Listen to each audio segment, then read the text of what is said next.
আমার সন্তান নামাজ পড়তে গেছে, ওরা ডাইকা নিয়ে যায় আজকে আদন করছে। লালমনিরহাটে মসজিদে হাসাহাসিকে কেন্দ্র করে দুপক্ষের মাঝে কথা কাটাকাটি এবং দুপুর সন্ধ্যা ও রাতে 3 দফায় সংঘর্ষের ঘটনা ঘটেছে। পুলিশ ও স্থানীয়দের ভাষ্যমতে শহরের ডায়াবেটিক হাসপাতাল মোড় এলাকায় জুম্মার নামাজের সময় হাসাহাসিকে কেন্দ্র করে শহরের শফিকুল ইসলামের ছেলে সজীবের সাথে কথা কাটাকাটি হয় একই এলাকার অটোচালক আব্দুস সালামের ছেলে জিসানের। আহত জিসানও তার পরিবারকে দেখতে তার বন্ধুরা বাসায় আসলে সজীব ও তার সহযোগীরা পুনরায় আব্দুস সালামের ওপর হামলা করে। সিজানের বাবা এখন জিজ্ঞেস করে কেন তুই আমার বেটাকে মারতেছিস, মানে সিজানের বাবা সে জিজ্ঞেস করতেছে, সিজানের বাপে করা ধরি মার। আমরা নামাজ পড়তেছি, বাকি নামাজ ছেলেবেলেরা জুম্মা পড়ে চলে আসে, পরে নামাজ পড়লো না পড়লো সেটা তো আর ওদেরই না। রোড থেকে টানি নিয়ে যায় মনে করেন যে এইভাবে ছোটাছুটি করে চারজন বাচ্চা একদম কাটতে এই জায়গাটা নামিয়ে গেছে।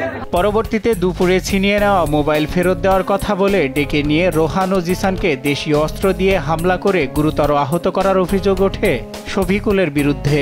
এতে এলাকায় উত্তেজনা ছড়িয়ে পড়লে উত্তেজিত জনতা শফিকুলের বাড়িঘর ভাঙচুর করে। ছবিগুলোকে আমি ছোটকাল থেকে দেখলাম, আমার সামনে মানুষ হলো, ওর ব্যবহার ভালো, ওর সন্তানরা এরকম কেন?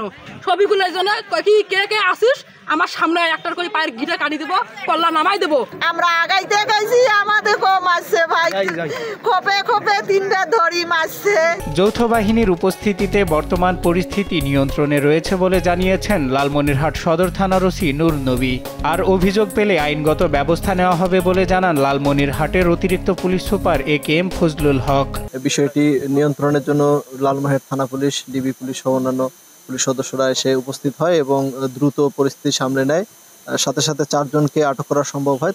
এটা আজকে আসলে দুপুরে জুমার নামাজের সময় টিনেজের 3-4 জন ছেলের মধ্যে মসজিদে হাসাহাসিকে কেন্দ্র করে ধাক্কাধাক্কি হয়, একবার হাতাহাতি হয়, একটু কিলকুশি হয়।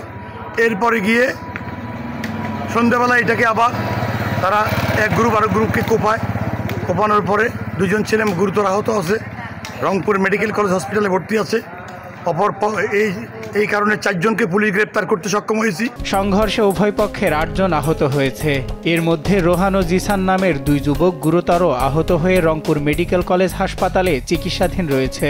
এ ঘটনায় 4 জনকে আটক করেছে লালমনিরহাট সদর থানার পুলিশ।